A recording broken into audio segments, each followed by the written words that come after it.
नमस्कार, बहुत बहुत स्वागत है आप सभी का मालवे एकेडमी के इस ऑनलाइन लर्निंग प्लेटफॉर्म पर। तो कैसे हैं आप सभी लोग? उम्मीद करती हूँ कि बहुत अच्छे होंगे। जिन लोग का एग्ज़ाम हो गया है वो तो अच्छे होंगे ही, क्योंकि पेपर हिंदी का बहुत ज़्यादा आसान आ रहा है। जो चीज़ें आपको पढ़ाई गई हैं वही आ रही हैं। और जिनका एग्ज़ाम होने वाला है वो भी एकदम बढ़िया रहें, मस्त रहें, क्योंकि आपका पेपर इसी तरह का आएगा जैसे अभी तक आ रहा है, अभी तक की शिफ्ट्स में आ रहा है। आपकी भाई डिमांड थी कि आपको जो है जो अभी एक ट्रेंड आया है हमारे क्वेश्चंस में, हर शिफ्ट में पूछा जा रहा है, जन्म के अनुसार रचनाकारों को आपको लगाना है। ये पूछा जा रहा है। उनकी जो प्रमुख रचनाएं हैं उनका भी सीक्वेंस पूछ लिया जाता है भाई, कि इनकी क्या रचनाएं, ये पहले कौन सी रचना प्रकाशित हुई, जैसे पूछ लिया गया। जैसे पृथ्वीराज रासो पूछ लिया गया है ना, और साथ में उसके गोदान भी लिख दिया गया। अब ऐसी 4 ऑप्शन है आपके पास, पूछ लिया गया कौन सी रचना पहले प्रकाशित हुई, उसके बाद कौन सी रचना प्रकाशित हुई। इस तरह का क्वेश्चन आपसे पूछा जा रहा है। तो इन क्वेश्चंस को आप कैसे डील करेंगे? बच्चों की भारी डिमांड थी भाई, कमेंट इतना भर भर के आप लोग किए थे कि मैम एक इस तरह की क्लास करवा दीजिए जिसमें आपको ये चीज़ें पढ़ा दी जाए। ठीक है, तो वही हम क्लास आज लेके आए हैं। इसको आप अच्छे से कायदे से देख लीजिएगा। सबसे पहले हम शुरुआत करते हैं कबीरदास से। भक्ति काल, यहाँ से ही आपके क्वेश्चन आ रहे हैं, इससे आगे से आपके क्वेश्चन नहीं आएंगे। जितने आपके सामने कवि हैं, प्रमुख कवि हैं, और प्रमुख कवि अगर आपको याद हो जाएंगे तो बहुत अच्छी बात है, यहीं से प्रश्न बनता है। ठीक है, इनको याद कर लीजिए, काम हो जाएगा आपका। तो सबसे पहले आपके भक्ति काल की बात करेंगे। कबीरदास जी आते हैं, 1398 में इनका जन्म होता है। तो अगर सीक्वेंस में भक्ति काल के कोई भी कवि हैं, कबीरदास अगर उसमें है तो उनको आप पहले रखेंगे। उसके बाद आपके सूरदास जी आते हैं, जिनका जन्म माना जाता है 1478 में माना जाता है। इसके बाद तुलसीदास जी की बात करते हैं। सूरदास के बाद आते हैं बेटा तुलसीदास। ठीक है, बाबा तुलसीदास रामचरितमानस। कबीरदास की रचना भाई बीजक, साखी सबद रमैनी का संकलन है। सूरदास की सूर सागर, साहित्य लहरी, सूर सारावली, ये इनकी रचनाएं हैं। तुलसीदास रामचरितमानस, विनय पत्रिका, रामलला नेहचू, है ना, ये सारी रचनाएं इनकी हो जाएंगी। अभी हम लोग रचनाओं पे भी बात करेंगे, जैसे ही हम लोग ये सन थोड़ा सा देख लेंगे इसके बाद थोड़ा सा हम लोग रचनाओं पे भी बातचीत कर लेंगे। जो आपकी प्रमुख रचनाएं पूछी जाती हैं उससे बाहर पेपर नहीं आएगा बेटा। इस वीडियो को आप जरूर देख के जाइएगा पेपर देने से पहले। तुलसीदास जी का जन्म 1500 जो है 32 यहाँ पे, और मानेंगे हम। फिर उसके बाद तुलसीदास जी के बाद आपकी कौन सी आती है? मीराबाई आती हैं। तो मीराबाई की 1498 माना जाता है। इसके बाद बिहारी आते हैं। बिहारी आपके रीतिकाल, भक्ति काल के बाद बच्चा रीतिकाल आता है, तो रीतिकाल में बिहारी आपके 1595। इसके बाद भूषण आते हैं। भूषण 1600 आपके 1613 हो जाते हैं। इसके बाद घनानंद, घनानंद का कब माना जाता है? 1673 ईस्वी। ठीक है, इसके बाद भारतेंदु हरिश्चंद्र, ये हम लोग आधुनिक काल में प्रवेश कर गए। भारतेंदु युग सबसे पहले आता है, तो भारतेंदु हरिश्चंद्र 1850 ईस्वी में इनका जन्म माना जाता है। इसके बाद मैथिली शरण गुप्त। मैथिली शरण गुप्त किसमें है? द्विवेदी युग, द्विवेदी युग के कवि हैं। ठीक है, महावीर प्रसाद द्विवेदी, मैथिली शरण गुप्त, अयोध्या सिंह उपाध्याय, हरिऔध, ये सब द्विवेदी युग के कवि हैं। तो मैथिली शरण गुप्त का क्योंकि बार बार पूछा जा रहा है, 2-3 बार भाई मैथिली शरण गुप्त पूछे जा चुके हैं, तो आप इनको थोड़ा सा ध्यान में रखेंगे। 1886 इनका हो जाएगा। इसके बाद जयशंकर प्रसाद, महादेवी वर्मा, सूर्यकांत त्रिपाठी निराला, सुमित्रा नंदन पंत, ये चारों तो एकदम पूछे ही जा रहे हैं। तो इनको तो कायदे से इनकी घोटी बना के पी जाना है, यानी बहुत अच्छे से आपको याद कर लेना है। क्लियर? तो जयशंकर प्रसाद 1889 में इनका जन्म होता है। देन उसके बाद आपके निराला जी आते हैं, जिनका जन्म 96 में होता है, 1896। इसके बाद आ जाते हैं सुमित्रा नंदन पंत, 1900 में होता है। 1977 में इनकी मृत्यु हो जाती है, 70 वर्ष जीते हैं।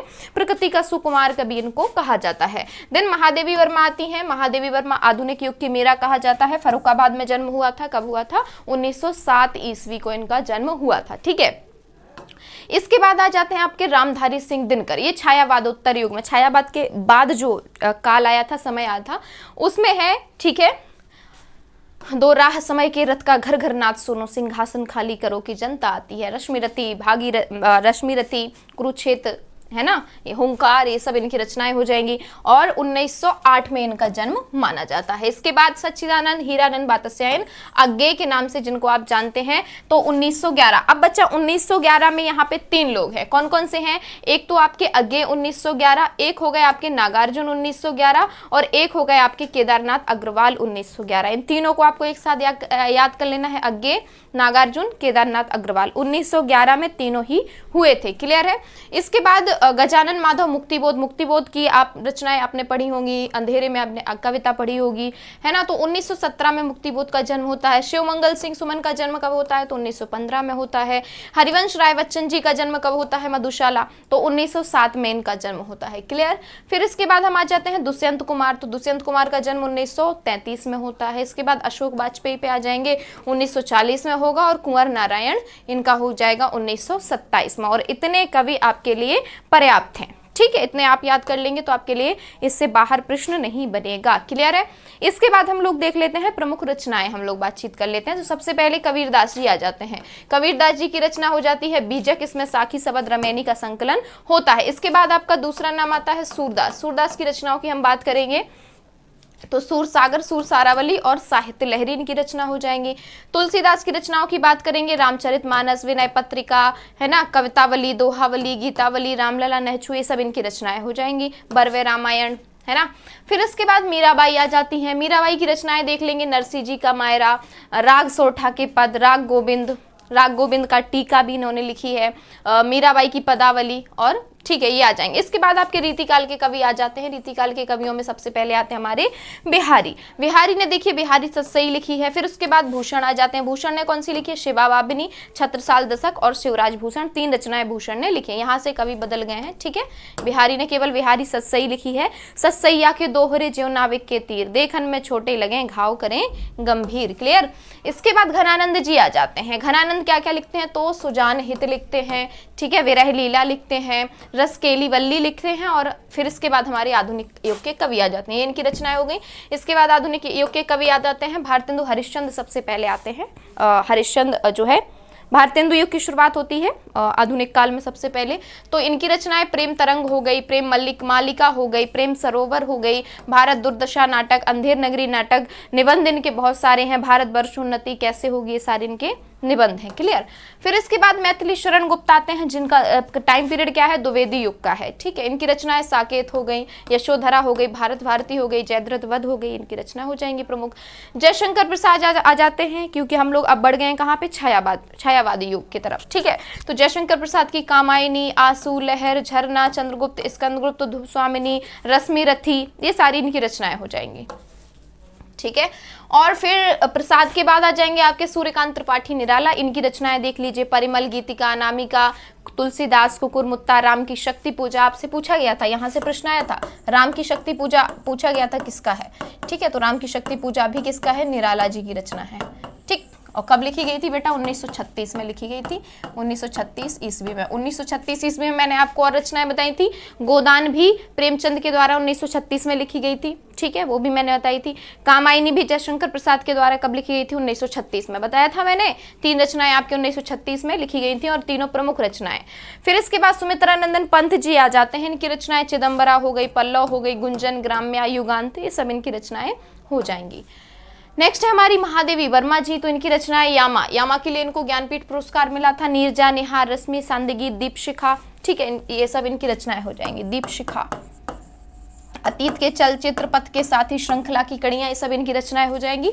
नेक्स्ट हमारे रामधारी सिंह दिनकर आचार्य की रचना आप जानते ही हैं, कुरुक्षेत्र हो गई, रश्मि रथी हो गई, उर्वशी हो गई, इस पे इनको ज्ञानपीठ पुरस्कार दिया गया था। हुंकार रचना हो जाएगी, रेणुका रचना हो जाएगी।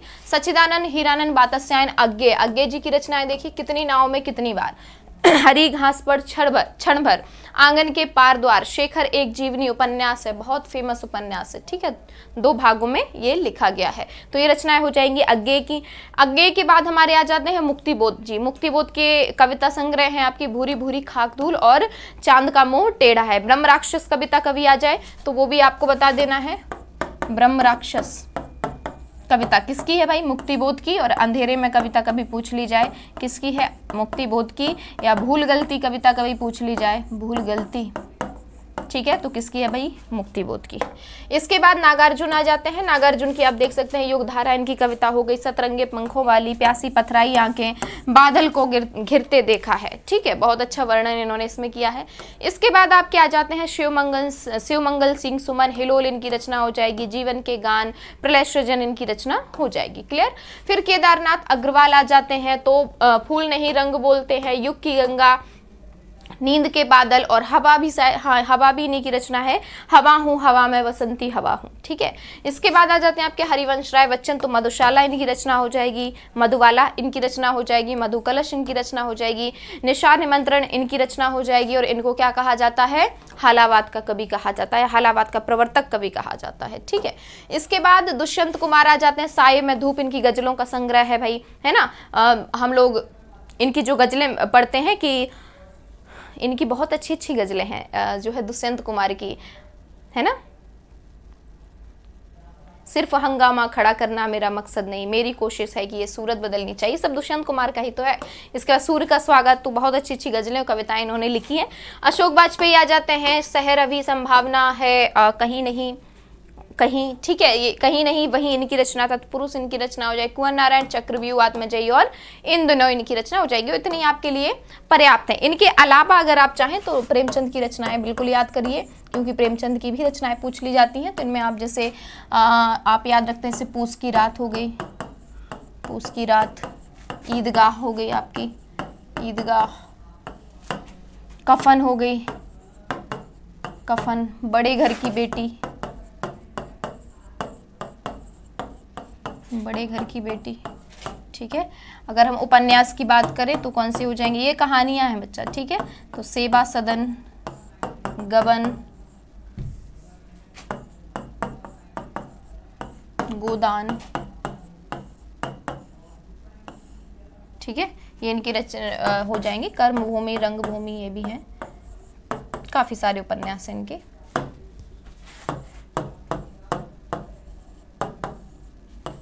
निर्मला, ठीक है। इतने भी आप याद रखेंगे तो काम हो जाएगा। क्लियर? तो इतनी आप रचनाएं याद रखिए। इसको आप एक बार देख के फिर आप आराम से एग्जाम देने जाइए, ठीक है। डरना बिल्कुल भी नहीं है, सबसे पहले तो आपने डरना नहीं है और आराम से जाके एग्जाम देना है, ठीक है। All the best all of you. मिलते हैं आपसे अगली कक्षा में। मस्त रहिए, स्वस्थ रहिए।